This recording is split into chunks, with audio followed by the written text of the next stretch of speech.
L'émission commence, aujourd'hui un nouvel épisode de Demon Slayer va sortir. J'ai pété mon crâne, je suis beaucoup trop hype. Pardon. Pour vous tenir en haleine, on va reparler de la saison 3. Cette vidéo étant un résumé, elle contiendra évidemment du spoil. Logique. Bon visionnage. Here we go. Des démoniaques, on va là pour vendre. Negrizoro, y'a de la coupe à revendre. Quand on paiera, ça peut trancher la pierre. Wesh, on a que des punchs et des rêves dans le ventre. On reprend la saison 3 après la saison 2.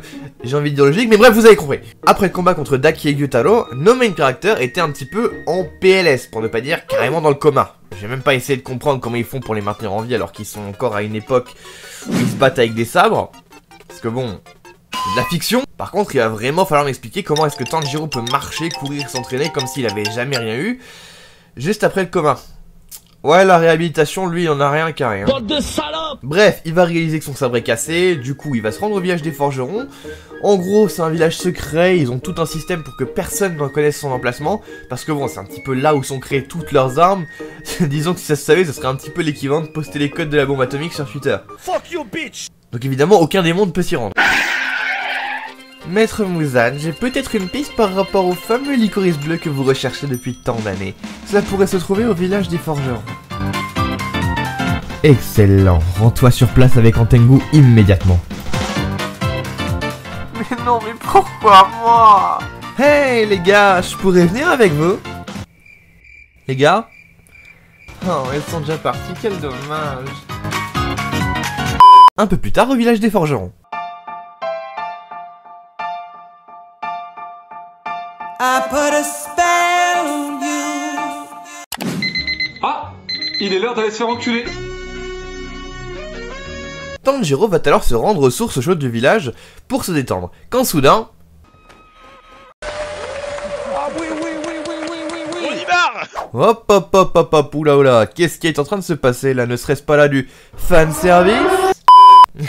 Plus sérieusement, elle c'est Missouri, le pilier de l'amour.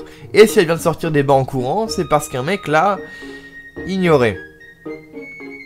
Bon, au-delà du manque de bon sens, j'aurais envie de lui dire GG mon gars, putain t'es chaud. Mais la vérité, c'est que c'est pas si compliqué que ça quand on a la personnalité de Makugo Leader Price. Et c'est même pas une blague, hein.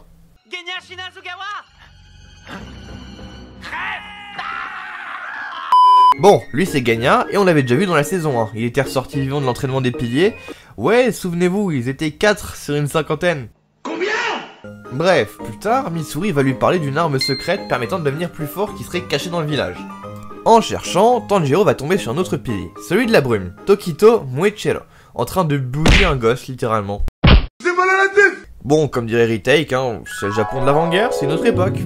Ouais, non, ça justifie absolument rien en fait, hein, mais bon, il est charismatique, c'est le plus important, j'ai envie de dire. Bon, Tanjiro, gentil et pro-chevalier qu'il est, va s'interposer. Eh, j'ai même pas eu le temps de dire bismillah. Rectification, il va tenter de s'interposer. Bon, il se trouve que par la magie du scénario, ils étaient juste à côté de la fameuse arme secrète. En gros, c'est un robot de combat qui se fait littéralement arracher le bras par Michiro. N'y voyant pas plus d'intérêt, il se casse tout simplement. Du coup, Tanjiro va s'entraîner contre le robot avec l'objectif de le détruire. Sauf que...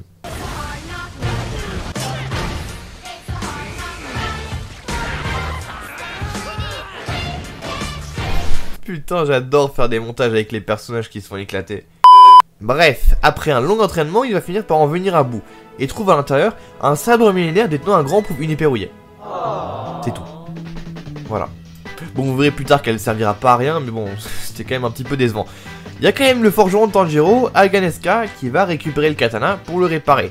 De là, les démons arrivent, il y en a un qui gobe un forgeron pour l'ajouter à ce qu'il appelle une œuvre d'art, même si personnellement j'aurais plutôt tendance à appeler ça un immense tas de cadavres qui pourrait très clairement me priver de monétisation si je l'affichais. Et il y en a un autre qui se fait one shot par Michiro. Définitivement, quel chat ce... Putain, ils sont deux maintenant, bordel. Donc là, je dois gérer ça tout seul, c'est ça? On est tous dans la merde. Alors il va falloir qu'on s'en sorte tous collectivement. Mais heureusement, Genya est là pour sauver la situation avec le souffle de United States of...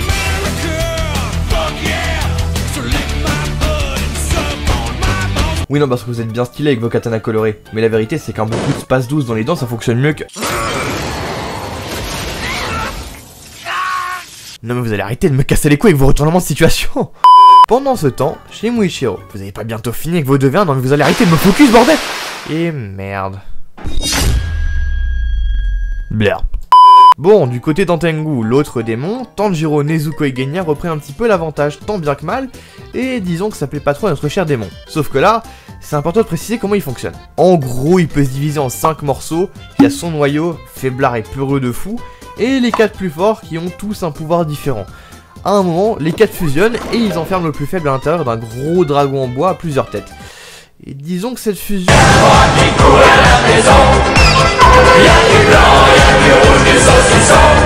Là, Mitsuri se ramène pour les sauver, puis elle est à nouveau en difficulté, donc c'est à eux de la sauver. Bref, à un moment, Genya, en gréant le démon, réussit à séparer le noyau du reste du corps. C'est alors que ce petit fils de pute qui peut changer de taille commence à s'enfuir. Mitsuri se charge de gagner du temps contre l'adversaire puissant, pendant que les autres essayent de rattraper le trouillard. Malheureusement, il arrive à s'enfuir et il commence à faire jour. Le démon va donc forcément mourir, mais un autre problème arrive, Nezuko, elle va cramer. Bah oui, il fait jour, c'est logique. Tanjiro pourrait juste la protéger, sauf que bah, le démon fonce sur les humains, et il a encore le temps de les tuer avant de mourir. Que doit faire Tanjiro? Sauver sa sœur ou les villageois? Et bah peu importe ce que vous avez répondu, Nezuko s'en branle complètement puisqu'elle a choisi de pousser Tanjiro sur les villageois. Et gigachat qu'elle est, elle peut tranquillement dire qu'elle est le premier démon à pouvoir résister au soleil, sans raison apparente. T'en as rien à foutre!